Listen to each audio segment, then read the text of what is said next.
Olá, pessoal! Hoje a gente vai ter mais um da série Conheça um Escritor Sud. Hoje a gente vai ter uma convidada especial, a Poliana. Vamos esperar ela chegar e a gente começa. Sejam todos muito bem-vindos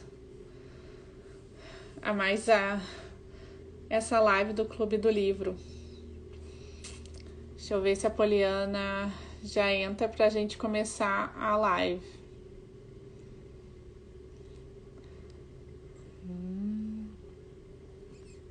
Ok.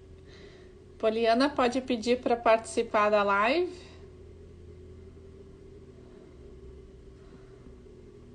Ou eu convido?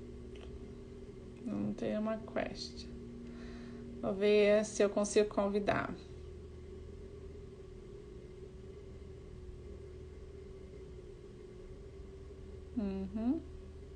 Eu já te convidei, Poliana, agora é só tu aceitar.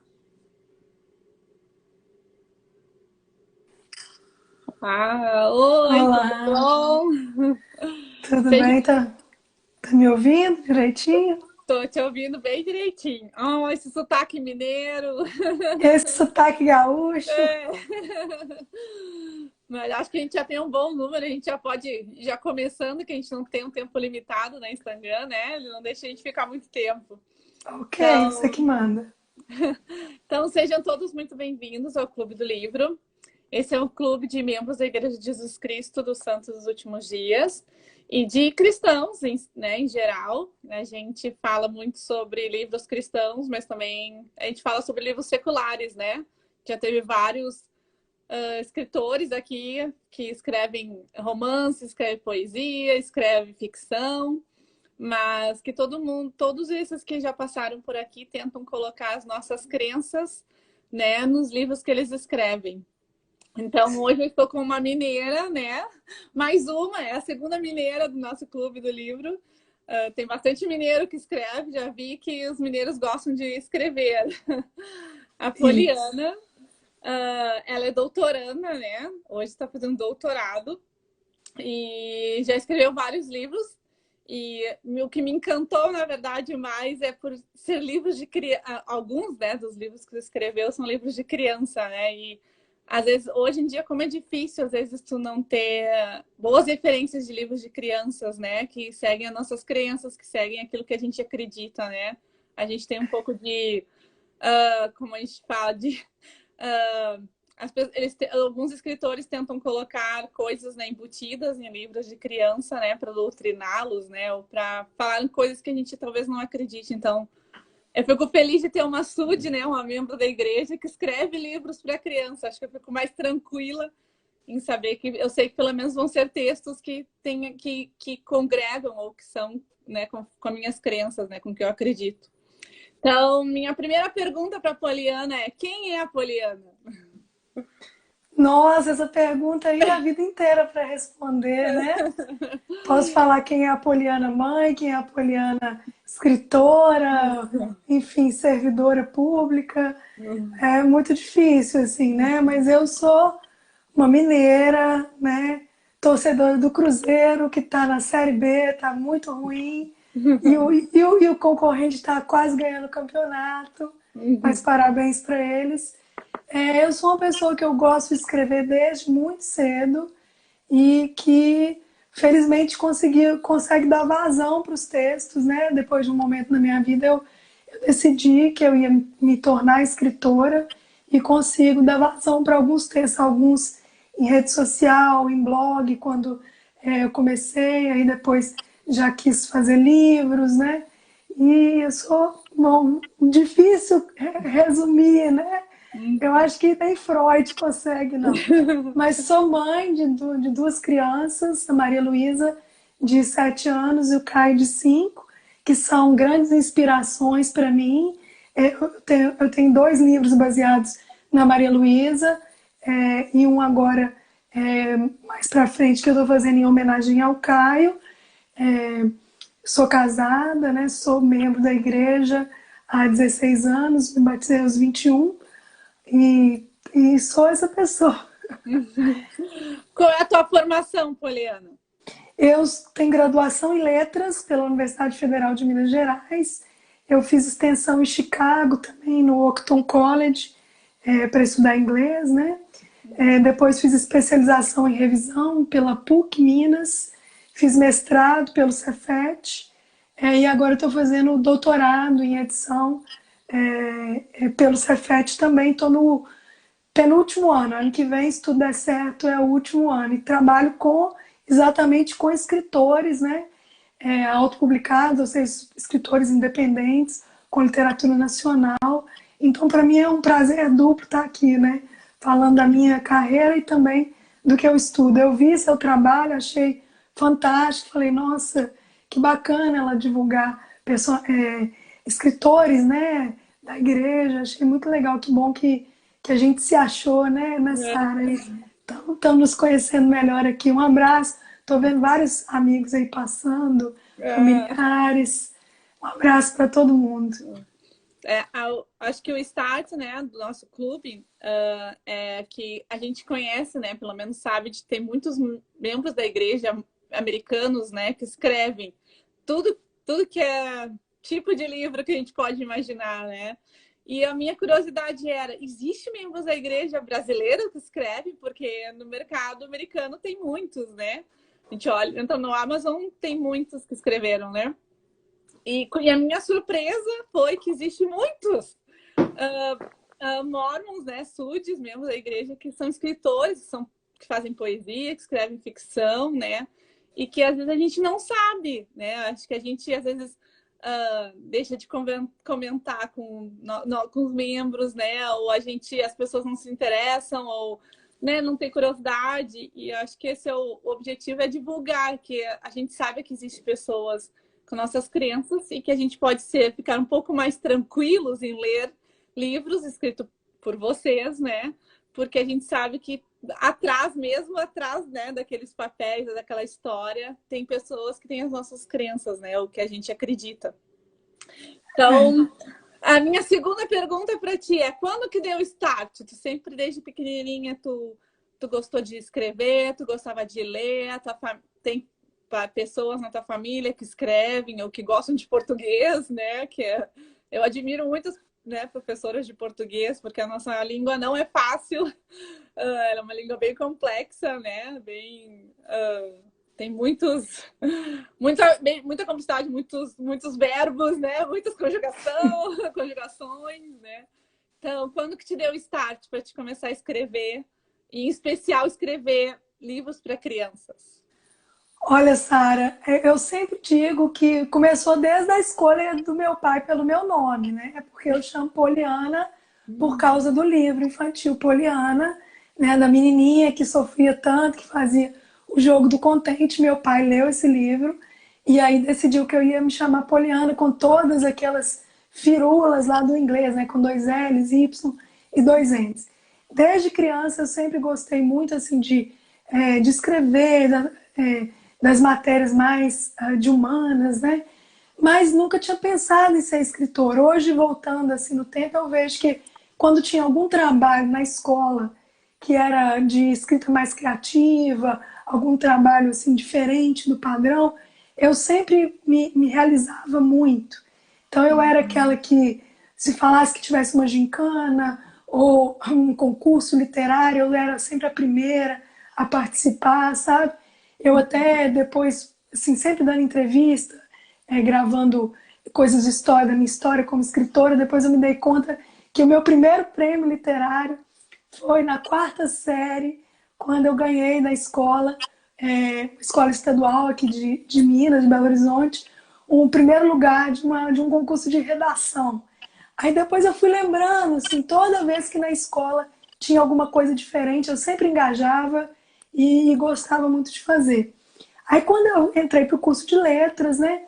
Quando eu estava no final do curso de letras, fazendo já as disciplinas de pedagogia, eu tive uma professora na pedagogia, que é a Zélia, que é Versiani, que ela me instigou a escrever uma crônica. Porque eu escrevia muitas coisas esparsas, mas eu não sabia se eu era poeta, se eu era romancista, eu nunca tinha escrito uma história grande. Quando ela pediu a gente para escrever uma crônica sobre como que a gente aprendeu, como que a gente começou a gostar de literatura, aí eu me descobri naquilo, porque era uma mistura de literatura, jornalismo, eu podia falar das coisas cotidianas. Aí eu falei assim, tá aí, eu sou cronista, né? Comecei, eu achei que eu não ia dar muito conta, mas eu era leitora de crônica.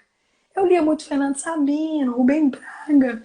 E aí eu falei assim, bom, se eu começar a imitar eles ali, mais ou menos, e colocar o meu jeito, eu vou descobrir como é que escreve crônica. E aí fui fazendo e fui... Tinha blog, né, por muito tempo, naquela época, 2000. Aí depois fiz um livro de crônicas. Aí quando eu fui mãe e comecei a ler para minha filha mais velha, Malu, aí eu falei assim, gente, eu preciso começar a escrever para criança, que isso é muito bom e tal.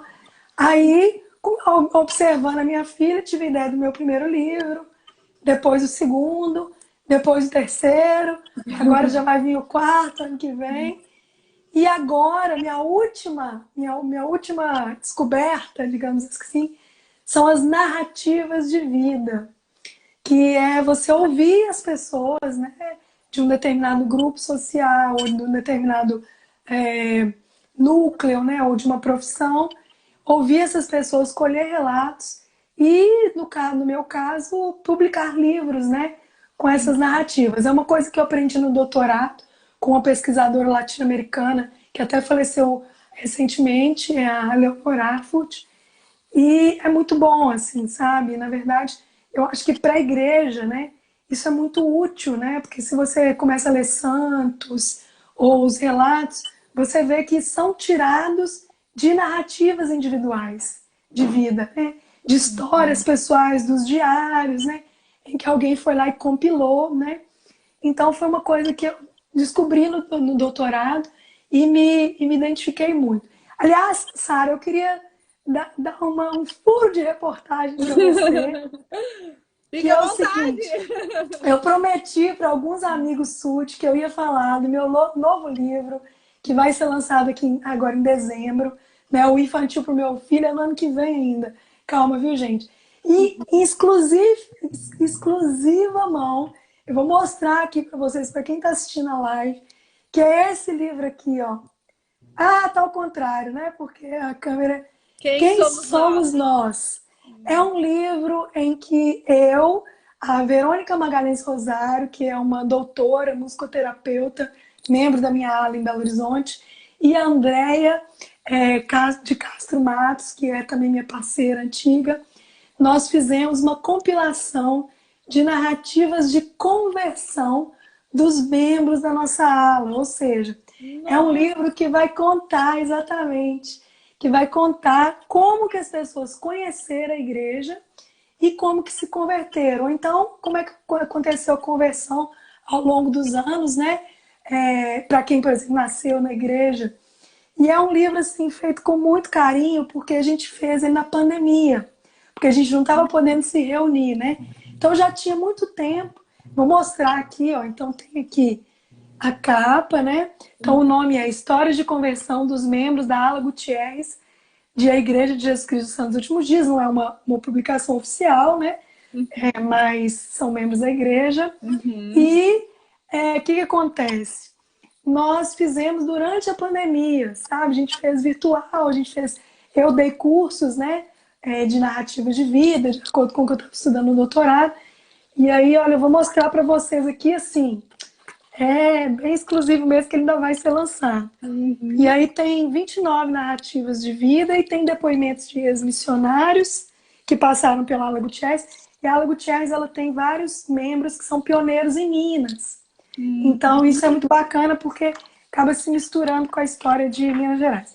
O prefácio é não sei se você conhece, o irmão Natan Crucial Tobias. Ele é 70, ele foi presidente da Missão Maceió e ele é membro da nossa ala. Aí tem uma apresentação minha e olha que legal, tem essas ilustrações aqui também de cada membro. Então, assim, foi uma delícia participar desse livro. Vocês tiveram um ilustrador também que trabalhou junto com vocês? Aí é um livro todo feito por profissionais, né? Então, assim, Eu sou a editora, as autoras, organizadoras sou eu, a Verônica Magalhães Rosário e a Andréia, mas assim, a revisão foi profissional, design profissional, né? E aí a gente fez, e aí por último tem os depoimentos dos ex-missionários, a gente colocou a plaquetinha e depois tem umas outras coisas.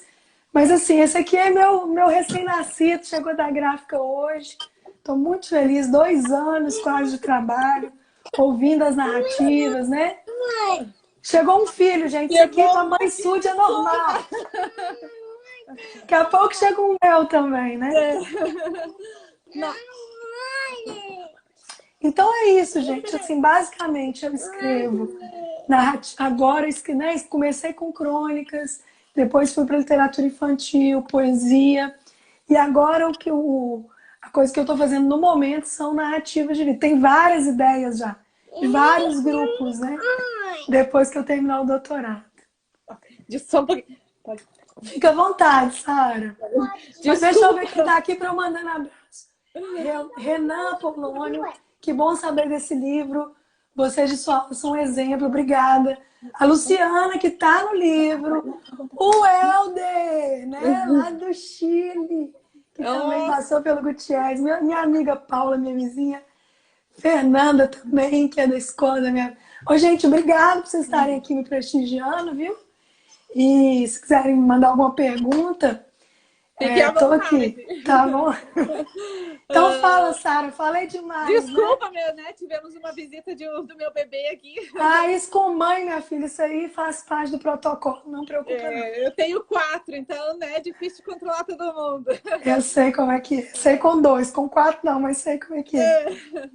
Mas, muito interessante isso. A gente eu entrevistei, acho que 2 semanas atrás, um rapaz que ele faz poemas, né? E ele fez parecido com o teu livro, só que ele fez quando ele era missionário, na Missão Santa Maria. Ele pegou a narrativa, pegou as histórias de todos os missionários que passaram naquele tempo e também condensou. Só que aí não foi publicado, né? Foi a missão que custeou e foi dado para cada missionário um exemplar. E eu já achei o máximo. Eu falei, nossa, que interessante, porque ele contou as histórias dos missionários que passaram na missão, né? As histórias de conversão, as histórias de dificuldades, as histórias, né? As histórias. E agora tu está fazendo um de conversão. Eu tinha eu converso com youtubers sudes, né? Também faço uma outra live, só que lá no grupo de membros da Igreja de Jesus Cristo no Facebook. E uma das minhas perguntas é: como foi tua conversão, né? Porque eu sou membro, eu nasci na igreja, né? Eu não sou conversa, né?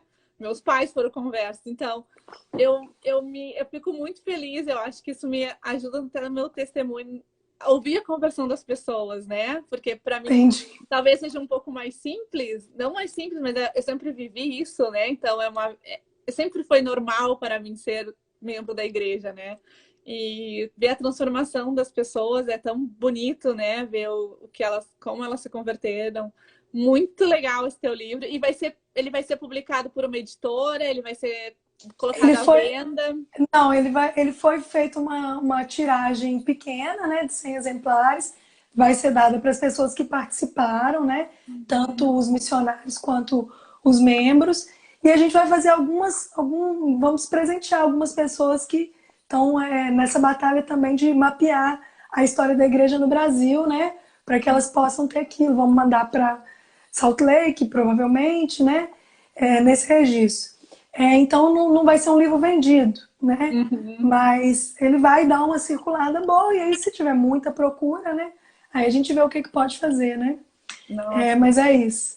Nossa, estamos muito felizes, né? Porque Belo Horizonte agora foi contemplada com o anúncio de um templo, né? Então a gente está assim, o pessoal até fala comigo, então vamos escrever de Minas Gerais. Eu, calma, deixa pelo menos eu terminar o doutorado, né? Mas assim, tô feliz. É uma coisa que eu gosto muito de dar muito trabalho, viu, gente? Quem está procurando aí fazer relatos de conversão, juntar, porque é lidar com gente, né? Então tem gente que consegue escrever o próprio relato, tem a gente só revisa, né? No caso, eu, a Verônica e a Andréia só revisamos. Algumas pessoas não davam conta, então a gente entrevistou, escreveu, mostrava, voltava.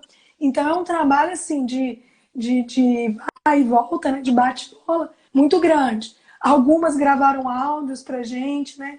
E a gente conseguiu também fazer, junto com a ajuda de familiares, o relato de 3 pessoas falecidas, que foram muito importantes para a ala, né? Inclusive o irmão Márcio Monteiro, que foi assim muito conhecido aqui em Minas Gerais, e ele faleceu assim de forma muito rápida, assim, muito inesperada, no início de 2021, de 2020, não foi Covid, não. E assim, esse livro é meio que uma homenagem ao Márcio, sabe? Porque ele ajudou na conversão de muitos de nós. Mas eu vou te falar sobre a minha conversão que está aqui no livro. Bom, a minha mãe se batizou em 99 e eu era a que mais combatia a igreja, porque eu era muito estudiosa e assim, ficava criticando, né, essa coisa da americanização e tal, mas assim, respeitava. E aí, aos 19 anos, eu levei um susto, porque muito saudável, muito tranquilo, estava na faculdade, tinha morado, a vida fluindo. Eu fui surpreendida por um câncer, um linfoma de Hodgkin no pescoço. E antes disso, né, eu era uma pessoa muito cética, porque eu sempre fui, né, gostava de escrever, quem gosta de escrever geralmente gosta de ler, então eu sou uma leitora voraz. Então eu não acreditava que existia um Deus, né? Eu não acreditava que existia um ser dominando tudo, todo-poderoso. Eu acreditava na ciência e era uma crença muito cega, né?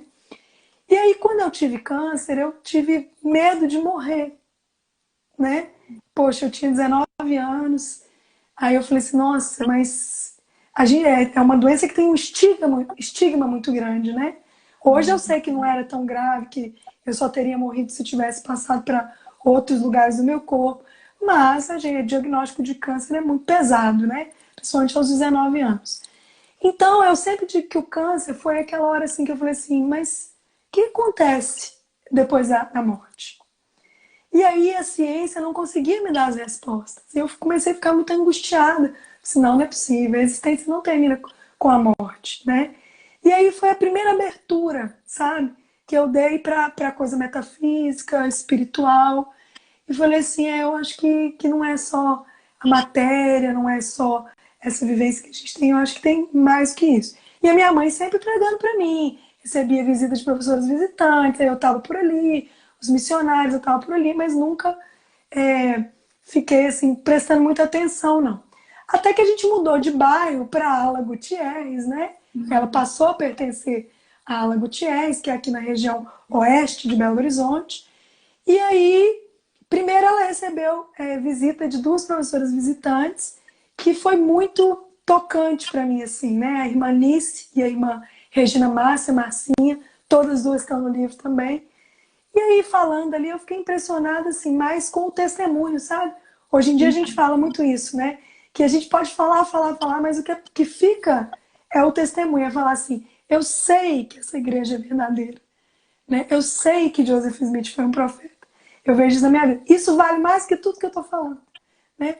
E aí fiquei bem impressionada, e depois chegou o meu missionário, né? Porque cada um tem aquele missionário que foi designado para você, que foi o Helder N. Santos, Nalisson Santos, baiano, maravilhoso, pessoa que eu amo, que descobriu que a minha mãe tinha membros em casa, né, pessoas em casa que não eram membros, e decidiu me dar as palestras.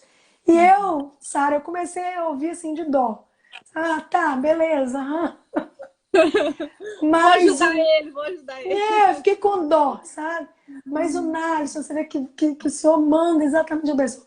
Nalisson era uma pessoa muito inteligente, muito estudada, e eu colocava ele na parede, sabe? Eu li o livro de Mormon.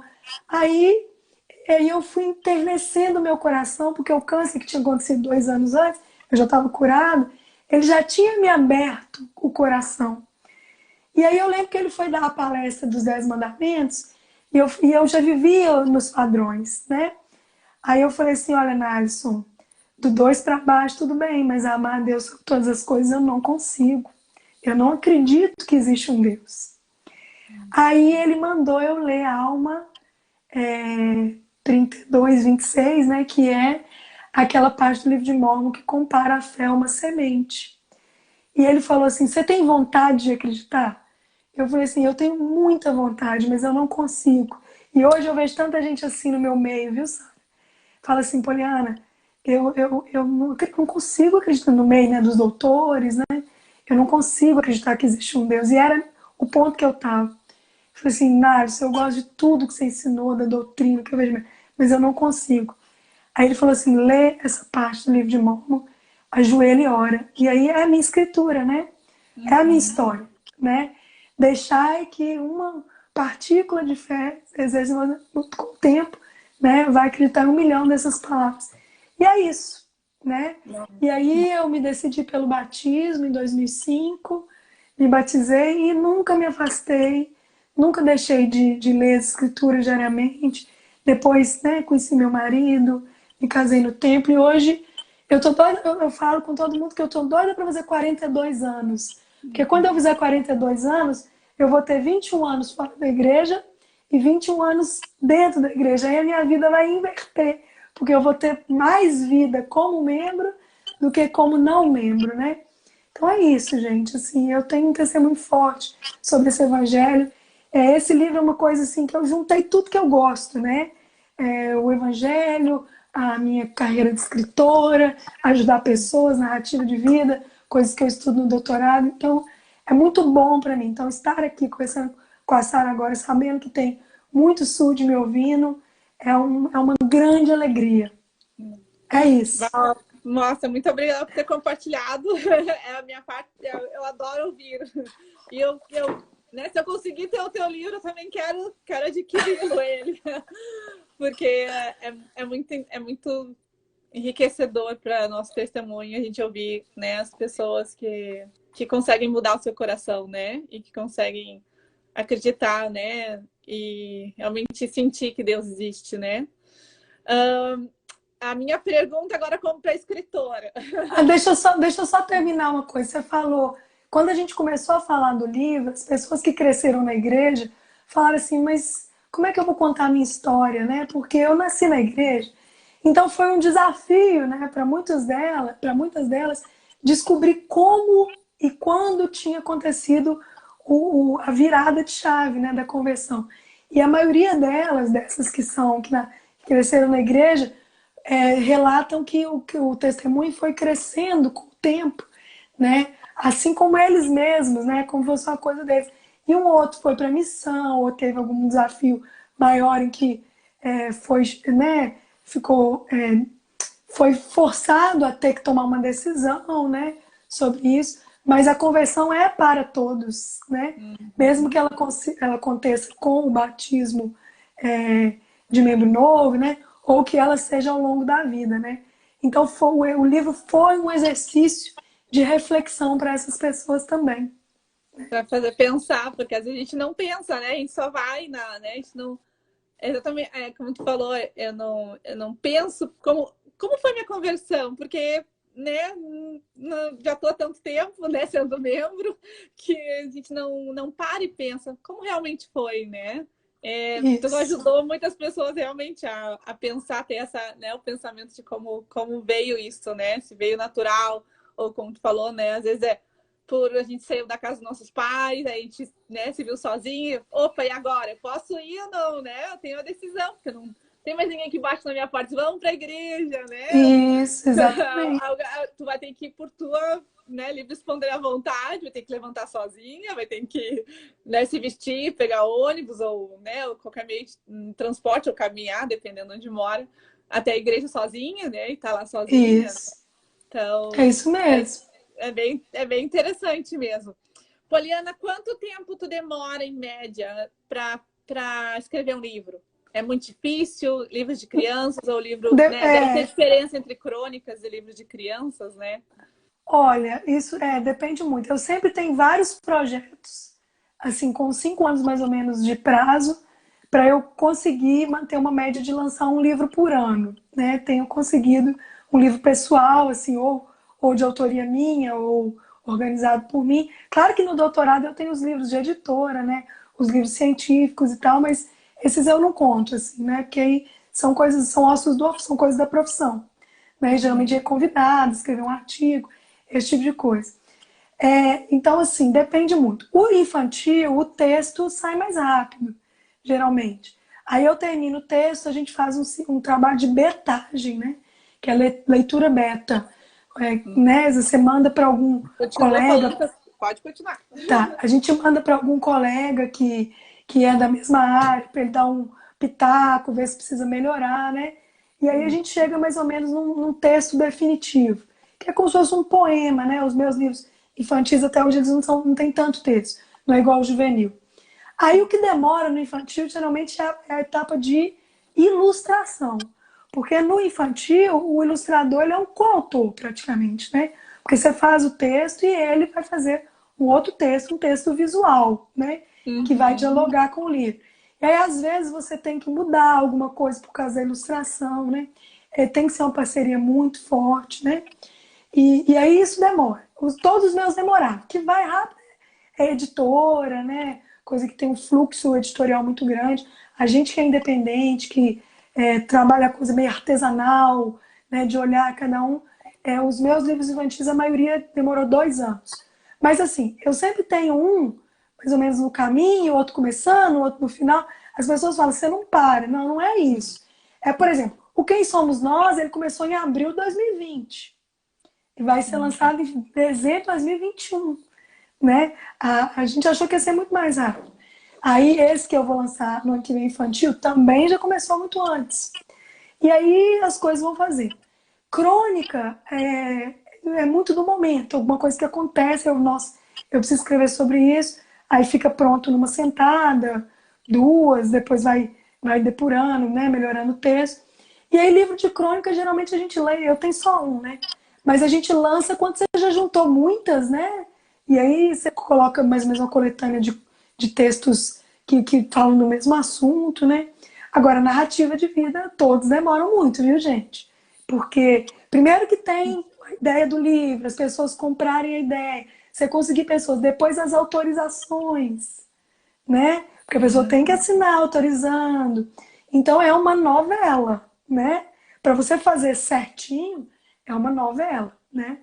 Aí demora muito. Eu sou mais devagar. Então, eu diria que, em média, cada livro meu demora 2 anos para ficar pronto. Entre texto, ilustração, diagramação, edição, revisão, até o lançamento mesmo. Gráfica, né? Que você tem que fazer prova gráfica. Aí faz uma prova, vê se está tudo certo, depois volta, né? Então, não é rapidinho, não. Agora, quem escreve, por exemplo, no Kindle, né? Que eu vejo no doutorado, que não tem essa coisa da impressão, que é mais o texto e a capa, texto, revisão, capa, aí é mais rápido, né? Porque aí você corta essa etapa da impressão, né? Do papel. Mas eu não escrevo no Kindle. Conheço muita gente, né? Mas eu não escrevo no Kindle. Então, esse é o meu processo. A Isabel Almeida, ela fez uma pergunta. Ela perguntou: que conselho você dá para quem ama escrever? Tem muitas ideias, mas ainda não se encontrou. Você tem sugestões de cursos de formação, pós ou outra formação contínua que possa contribuir? Depende depende, assim, em termos de curso, depende em que estágio da vida que ela tá, né? Se for uma pessoa jovem que ainda vai fazer uma graduação, talvez você vai escolher uma graduação que vai te ajudar na questão da escrita, né? Ou não, né? Por exemplo, letras, jornalismo, que são graduações que vão te forçar a ler e escrever. E isso vai te dar muita ferramenta. Se você já tem graduação, né? Tem pós-graduação lá de ciência e escrita criativa. No Rio de Janeiro tem uma muito boa, que inclusive ela é coordenada por um colega meu de estudos de doutorado lá da UERJ, que é o Leandro Miller. É muito boa lá, do Nesp. É uma pós-graduação lato sensu, né? Uma especialização em escrita criativa. Tem vários cursos gratuitos no Cefet, que é onde eu trabalho, a gente tem vários que a gente faz e agora deixa no YouTube, né? De narrativa, de storytelling, de narrativa de terror, narrativa de várias coisas. Hoje em dia a pandemia ajudou muito com isso, né? Tem muita coisa boa no YouTube, né? Nas plataformas. Então, isso. Agora, o que eu poderia te falar? Eu falo isso para criança. Toda vez que eu vou em escola, eu falo assim: o que, que a gente faz para ser bom escritor? Né? Vou te falar o que eu falo para criança. Primeira coisa é ler muito. Porque aí você tem um arcabouço, né? Você tem bagagem para você tentar imitar, mas ao mesmo tempo colocar o seu jeito, entendeu? Só isso aqui é bacana, eu posso usar. Porque isso não é plágio, isso aí é beber de boas fontes, né? Então aquilo que você pretende escrever, leia muito, leia os melhores, entendeu? Então, por exemplo, quando eu comecei a escrever crônica, meu ídolo era o Fernando Sabino, então eu queria ser aquela crônica assim que às vezes era mais emotiva, familiar, que o Sabino tem algumas. Agora, por exemplo, o Luciano Veríssimo, ele é humorista quase. As crônicas dele são, né, gaúcha aí, né? Eles são mais de humor. Eu gosto, acho ele assim, ele é o maior cronista brasileiro, mas não é a pegada que eu tenho. A minha pegada é mais do emocional ali e tal. Depois eu comecei a ler o Rubem Braga e comecei a ver que o Rubem Braga ele tinha muito poder de síntese. Porque as minhas crônicas eram 2 páginas. E você para rede social, para blog, não pode. Eu comecei a enxugar. Entendeu? Então a gente tem que beber de boas fontes. Então o primeiro é ler. Aí com as crianças eu falo assim, ó, a segunda dica é brincar. Porque brincar se desenvolve a imaginação e tal. Então com o adulto eu falo é você viver. Entendeu? É viver, é observar em volta, é ver o que você. Porque aí você vai ter a inspiração para escrever o que você quer, entendeu? E escrever, né? Mostrar para alguém, tirar do papel, né? A gente brinca que, tipo assim, né? Ah, eu tive uma ideia para um livro maravilhoso como escritor, né? Tive uma ideia, você é a nova Clarice Lispector. Mas se não tirar do papel, você vai ser nova nada. Entendeu? Então você tem que colocar, independente de onde, como vai publicar, o importante é dar vazão para as ideias. Não sei se eu respondi, Isa. Vamos entrar nessa de crônicas, né? A gente cresceu, né? Vendo crônicas nos jornais, né? Que era muito normal. Né? Meu pai tinha assinatura de jornais, todo mundo tinha assinaturas, vinha todo dia, todo mundo lia, né? Todo dia e tal. Hoje em dia, né, o jornal impresso está deixando um pouco de existir, ou está diminuindo bastante por causa da internet, por causa de outros meios que estão. O que tu acha que ainda ainda é muito. As pessoas ainda vão continuar lendo crônicas como tu falou, do Érico Veríssimo, que toda semana saía. Qual o futuro das crônicas sem ter o jornal impresso? Só livros? É uma boa pergunta, né? Assim, eu acho que as redes sociais, né, e os blogs estão aí como uma opção, né, para nós escritores. Eu não é bom ter um blog, né? E às vezes você usa as redes sociais para divulgação. E tem os sites especializados em escrita, né? Que tem os cronistas oficiais, né? Que escrevem uma vez por mês, né? Tem a revista Pessoa, por exemplo, de língua portuguesa. Tem o Digestivo Cultural, né?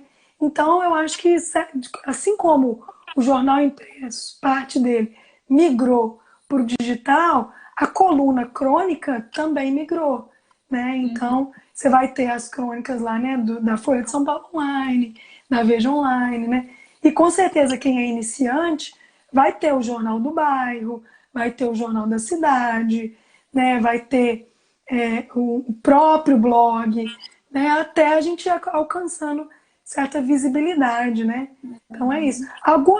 Eu escrevo muito em rede social, não todas as minhas crônicas, né? Nem tudo dá, mas eu sei que, por exemplo, o pessoal da igreja, meu leitor, assim, eles gostam muito. Eu sou muito bem acolhida pela comunidade SUD, sabe? Principalmente de Belo Horizonte. O pessoal vai em peso nos meus lançamentos presenciais, né? Muitos leem. A minha mãe, você deve ter lido Vovó Tá Esquecida, né? Que é meu livro, meu penúltimo livro infantil, que foi feito baseado na relação da minha mãe com a minha filha. Minha mãe teve Alzheimer, faleceu em 2020. E assim, o Alzheimer já me deu assim muita matéria para escrever. Eu tenho várias crônicas, tenho o livro Vovó Está Esquecida, tenho um projeto futuro de narrativas com familiares de pessoas que tiveram Alzheimer. Então, assim, aí, como eu sabia que muita gente gostava da minha mãe e que muita gente lida com Alzheimer, aí eu usava minhas redes sociais.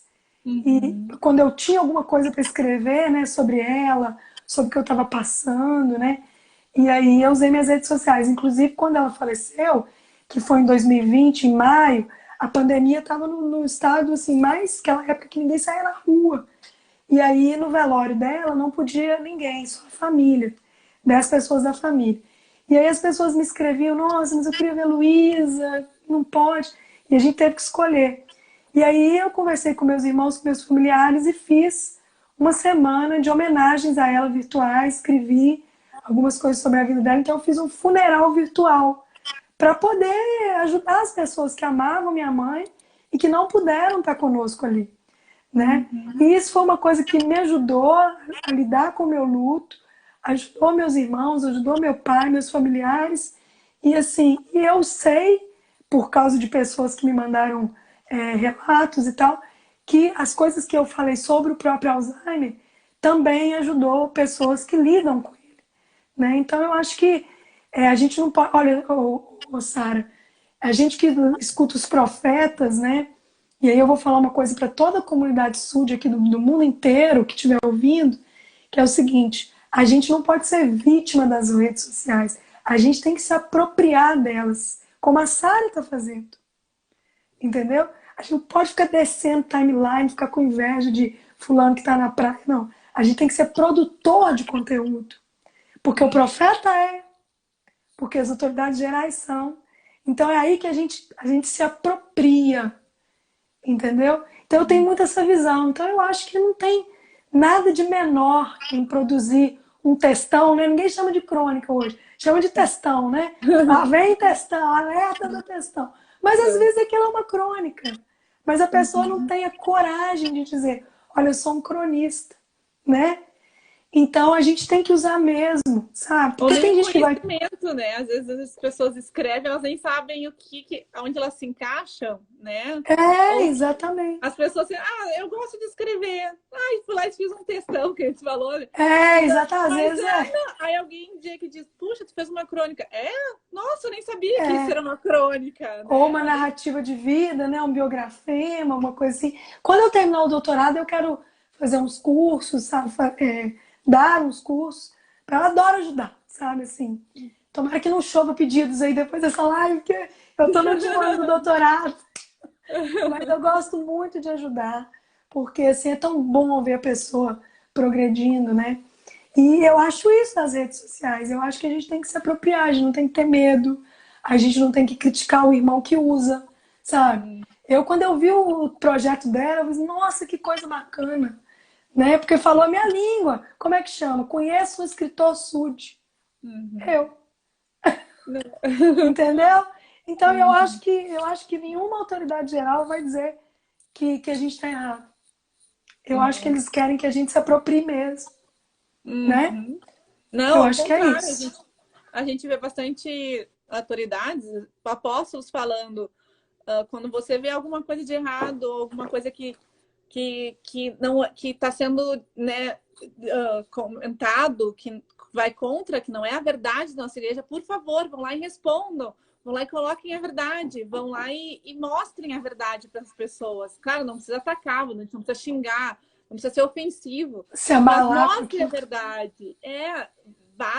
Se você vê numa live, se você vê no jornal, se você vê numa revista, escreva, diga, não, vocês estão falando não é correto, o correto é isso, isso, isso, né? Acho que o nosso papel agora, como a gente sempre ouviu falar na igreja, né? Nós somos divulgadores, nós somos eternos missionários, né? Nós temos que, é um mandamento a gente divulgar a igreja, né? E ser o sal da Espalhar boas terra, né? palavras. E ser o Exatamente, sal da terra, né? espalhar Tentar as boas, ser, né? espalhar as boas-vindas, né? Isso E mesmo. agora, como a gente não pode bater na porta das pessoas como os missionários, né? A gente usa os meios estão dentro da nossa casa, no teu caso, os livros, né? No meu caso, a internet, né? A gente usa os meios que Deus, eu tenho certeza que Deus nos propiciou isso, né? Para que a gente tivesse isso hoje em dia, para que a gente divulgasse, né? Também, para que a gente levasse a boa palavra, né? Como tu falou, tem tanta porcaria no mundo, né? Tantas, como, né? A gente ficou olhando lá, tanto lives, tanto posts que não nos acrescentam em nada, bem pelo contrário, nos traz maus sentimentos ou nos traz coisas ruins, né? Então, vamos ajudar a trazer boas coisas para, né, dentro da casa das pessoas, né? Porque a gente está entrando dentro da casa das pessoas, mesmo sem ser convidado. Elas nos convidam, né? Mas a gente está entrando. A gente já está se aproximando do final da nossa live, né? Passa rápido. Passa muito rápido, né? Meus filhos interrompem, mas tudo bem. Faz parte, né? Faz parte de ser mãe. Poliana, o que que tu... Como é o mercado hoje dos livros? O que que tu acha que no Brasil ele está prosperando? Ele tem mais oportunidades? Tu tem mais oportunidades? As pessoas estão lendo mais? Estão comprando mais? Como tu vê o mercado de autores, né, hoje no Brasil? Olha, Sara, não sei se eu vou ter a palavra final nisso, né? Porque tem gente muito mais qualificada que eu para falar sobre isso. O que eu sei é que para viver de literatura, assim, no caso de escrita, às vezes você tem que abrir mão de certas escolhas que você não faria se você não quisesse ganhar dinheiro com aquilo. Então, por exemplo, o Amazon Kindle hoje, as pessoas que vivem de escrita geralmente escrevem coisas que têm a ver com vícios, né? Por exemplo, o erótico, né? Bom, nesse caso mais, né? Então, assim, não é que eu julgo, eu acho que é um mercado, né? Tem gente que gosta. Dentro do meu padrão, eu não consumo, sou contra, acho que é uma coisa viciante, né? No sentido, mesmo para o mundo, né? Eu acho que faz sucesso porque está atrelado a vício, né? E claro que dentro dos nossos padrões, sou completamente contra, né? Mas é uma coisa que vende muito. Mas em vários âmbitos, para você fazer sucesso de uma hora para outra, muitas vezes o escritor tem que abrir mão de escolhas que ele não faria, ele tem que escrever o que vende, né? É uma escolha que eu não faria, né? Então, assim, depende muito. Agora, tem muita coisa boa, né? Por exemplo, quando um livro ganha um prêmio literário, né? O Jabuti, o Oceanos, né? Ele costuma vender muito mais, né? As editoras grandes, elas conseguem fazer, assim, sucessos da noite para o dia, né? Pegar um autor que era desconhecido e falar, esse é o novo fulano de tal, é o novo sensação do momento, como existe na música, né? E conseguem fazer isso, é um nicho muito pequeno, né? De editoras grandes. Então é muito difícil viver de escrita, escrevendo exatamente o que gosta, que te dá prazer. E que você não tem que, no sentido assim, trair os seus princípios como escritor mesmo, como pessoa, né? É muito difícil. Sempre foi. Sempre foi. Muita gente morreu sem dinheiro. Gente que hoje a gente lê na escola, né? Você pensar, Lima Barreto, por exemplo, morreu pobre, né? Hoje em dia lê na escola. Muita gente. Agora, muita gente fez sucesso em vida. O próprio Érico Veríssimo, né? Que vivia de escrita, o Luiz Fernando Veríssimo. Mas isso é toda uma história. O que eu sempre vejo na minha pesquisa e que eu falo para as pessoas é o seguinte: nem todo mundo está nisso por dinheiro. Muitas vezes a escrita é uma necessidade da pessoa, porque às vezes a ideia incomoda, você tem que escrever. Então faça por isso, entendeu? Faça. E claro, né? Se você quer ter uma visibilidade, hoje em dia você tem que ter um plano de marketing, né? Você tem que ter toda uma estratégia para poder vender. Mas nada acontece da noite para o dia. Quer dizer, eu escrevo desde criança. Meu primeiro livro autoral é de 2014, primeiro livro publicado em 2011. Então, assim, não é da noite para o dia, né? Então tem que ser, tem muito esforço, né? E é um investimento de muitos anos. Agora, é tudo uma questão, assim, de você também procurar fazer projetos que são projetos, como é que eu te digo, sustentáveis, né?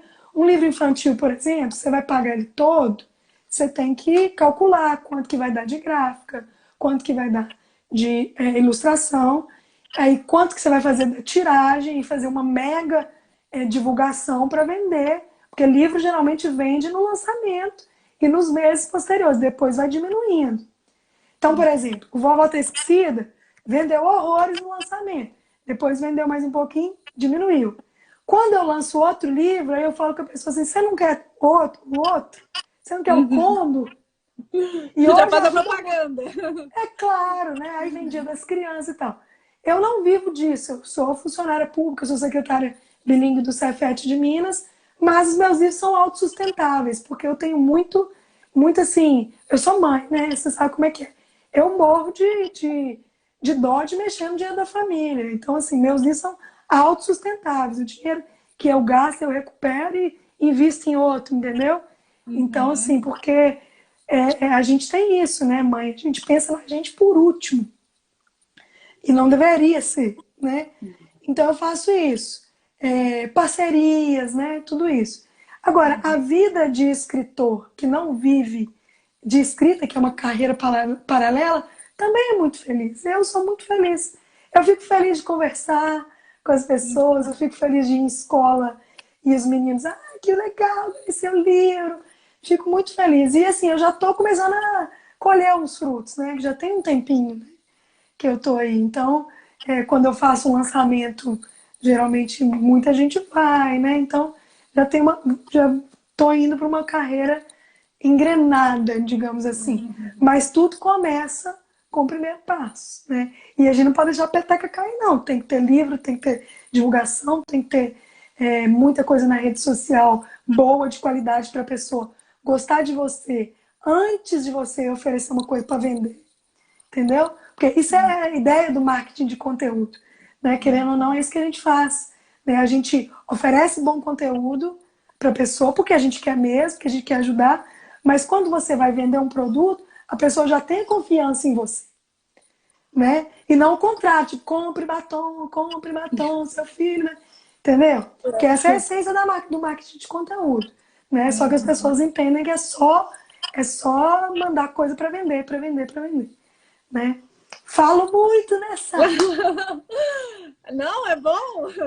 Eu acho que o escritor tem que ter resiliência, né? Tem que ter e persistência, né? Eu acho que é uma coisa. Eu acho que hoje a gente vive num mundo tão das coisas vem tudo tão rápido, né? Pra gente, a gente compra uma coisa, daqui a pouco já tá na nossa porta, né? A gente pede uma comida, tá na nossa porta, a gente quer alguma coisa, entra no Google, já aparece em segundos pra gente, né? Alguma dúvida que a gente tem até na escola, né? Na faculdade. E a gente acho que perdeu um pouco, né, a paciência, né? Aquela coisa de que tudo a gente tem que ter um tempo, né? A gente tem que ter metas, a gente tem que, né? As coisas não vêm uma hora para outra. Ninguém acha que né, que a Poliana vai ser a melhor escritora por comprar um livro só dela, né? Vai ter que ser conquistada aos poucos, né? A gente conquista, né, aos poucos, né? E mesmo que a gente olha, né, perfis com milhares de pessoas assim, eu quero ser igual, por que que o meu não é, né? Porque a gente não olha a história daquela pessoa, a gente só olha o momentâneo, né? A gente olha o hoje, não olhou tudo que a pessoa fez ou quantos anos ela tá ali naquela Ou internet. então ela está oferecendo banalidade, que é uma coisa que todo mundo bate Também palma. É humor, é palhaçada, né? Quer dizer, às é vezes o ela está corpo, oferecendo né? às vezes ela está oferecendo banalidade. É É, banalidade que nós queremos? Não, né? exatamente. Então é um trabalho de anos. Exatamente, que escritor é igual, né? Eu acho que é. Mas a gente vai ter que, né, terminando nossa live, eu queria te agradecer muito. Fico muito feliz que temos mormons, membros da igreja, que escrevem, principalmente livro para criança. Eu acho que criança de pequenininho que a gente vai aprendendo, tendo bons valores, né? Eu vejo pelas minhas filhas, né? E lendo para elas, ensinando, né? Minhas filhas adoram a escola dela, tem um programa que elas têm que ler 2 livros por dia, e uma tá na primeira, outra na segunda. E todo dia elas têm 2 livrinhos, elas têm que ler e levam de volta, e do outro dia mais 2, e assim, né, por um mês inteiro, ganha um prêmio no final do mês, quem leu, né, tudo. E a gente tem que anotar, dizer, olha, ela leu, a gente sabe, né, tem que dizer que a gente sabe, né, que eles estão fazendo. E isso é tão... Elas ficam tão felizes, minhas filhas ficam, mãe, eu trouxe mais um livro hoje. Eu me fico tão feliz de ver elas felizes, né? E criando gosto por leitura, né? Mesmo sendo livros simplesinhos, né? Porque uma tá na primeira, outra na segunda. Ela já tem esse gosto de ler, né? E que a gente consiga desenvolver isso em todas as crianças. Eu acho que é tão... Se a gente tiver pessoas que leem mais, como tu falou, tipo, pessoas que conseguem... transcender, né, só aquela vida, aquela bolha que elas vivem, né? Porque eu acho que o livro nos leva para mundos, né? Para imaginações, para traz conhecimento, né? Eu acho que as coisas melhoram, a sociedade melhora, né? E a gente, né, consegue transformar. Então, muito obrigada. Eu queria que tu me só dissesse para todo mundo onde encontrar os teus livros, quem quiser comprar, ou tuas redes sociais, aonde as pessoas podem te encontrar para conversar mais. Né? A gente provavelmente vai ter outras lives, se tu aceitar, porque adorei a conversa. Eu acho que a gente precisa, né, de pessoas assim mais, e principalmente na igreja, né? Mostrar um outro mundo que as pessoas ainda é um pouco desconhecido pelo resto do Brasil, né? Fico feliz que em Belo Horizonte muitos membros da igreja te conhecem, te apoiam. Nós somos no mínimo 3. Tem a outra Poliana, que é a Poliana Costa, que está morando em Portugal, que é escritora também, literatura juvenil. Tem o Jorge Faria também. Mineiro gosta de escrever, mineiro sul. Estou vendo. Bom, é o seguinte, os meus livros vocês podem comprar direto comigo, vocês podem seguir aí o meu Instagram, @PolianaMatosVec, ou o Facebook, Poliana Matosvec, de Matosvec também. Eu mando para todo o Brasil, mando para o exterior também, custa o livro mais o frete. Não tem muitos, assim, esse aqui, por exemplo, está quase esgotado, mas aí tem minha página lá no Facebook, se vocês quiserem conversar comigo, né? Eu gosto muito de ajudar, só vou terminar o doutorado, tá, gente? Que é bem difícil, mas quem tiver projeto aí, quiser alguma opinião, tá? Aliás, tem muitos grupos de ajuda para escritores no Facebook, e vocês podem procurar também o Papo de Autor, Entre Contos, que são grupos que as pessoas se ajudam muito, e que eu tô lá também. Tá bom? Um beijo, parabéns, Sara, pelo trabalho, obrigada a todo mundo que assistiu. Quantos livros você tem no mercado hoje? Nossa, eu perdi a conta. São 3 infantis. Tem um traduzido que é sobre autismo, que eu traduzi. Esse está no Clube de Autores, Misteriosamente Autista. É o livro que eu sou tradutora e tenho os direitos dele no Brasil. Os infantis tem o Vovó Tá Esquecida, tem a Turma do Bes, que é meu primeiro livro, e tem esse aqui que eu fiz junto com uma outra membro sud também, a Andréia, que chama o Pão de Queijo da Vovó, muito mineiro, tem receita de pão de queijo no final. E, bom, os que estão no meio, eu tenho um livro de crônica também no Clube de Autores, eu não estou com ele aqui agora, mas basicamente é isso. Então vocês aguardem que em abril, mais ou menos abril, eu vou lançar um livro infantil novo, vou colocar nas redes sociais e aí vocês me acompanhem aí, tá bom? E todos eles a gente compra através de ti, não tem nenhuma plataforma ou editora para comprar? Não, todos, esse do autismo você compra no Clube de Autores. Okay. Mistério de uma Mente Autista, que eu sou referência no autismo. Aqui tá o livro de crônicas. Esse aqui também tem no Clube de Autores, A Chegada do Outono, que são crônicas de quando eu morava nos Estados Unidos, das minhas impressões sobre os Estados Unidos. Os infantis, como eles são impressos, coloridos, é tudo direto comigo. Ok. Tá então, bom? depois que terminar a live, né, como sempre a gente faz, eu vou colocar os livros dela, vou colocar onde comprar ou como entrar em contato com ela. Então, quem quiser vai ter um post no nosso clube para entrar em contato com a Poliana e saber dos livros dela, e um resuminho, né, dos livros que ela escreve. Mais uma vez, muito obrigada, Poliana. Foi uma honra tê-la aqui no clube, uma aula para mim, como sempre. Podem ter certeza, essas lives são muito melhor para mim do que para vocês. Eu aprendo muito mais, sou muito grata por fazer isso, né? E por conhecer pessoas de todo lugar do Brasil, escritores, SUDs, né? Que escrevem, né? E que colaboram com a literatura no Brasil, com a literatura portuguesa, né? É tão gratificante, é tão bom ver isso, né? E abrir um leque, né? De pessoas que a gente acaba desconhecendo, que tem as nossas mesmas crenças, que a gente acaba, né? E que eu estou conseguindo compilar aqui e colocar para mostrar para todos vocês.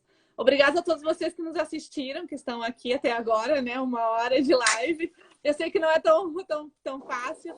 Quem quiser participar do clube, né? Esteja à vontade, participar do nosso clube. A gente vai ter outras novidades e tal. Mas essa série, para mim, é muito gratificante. Eu fico muito feliz de participar. Quer terminar alguma coisa, Poliana? Fique à vontade.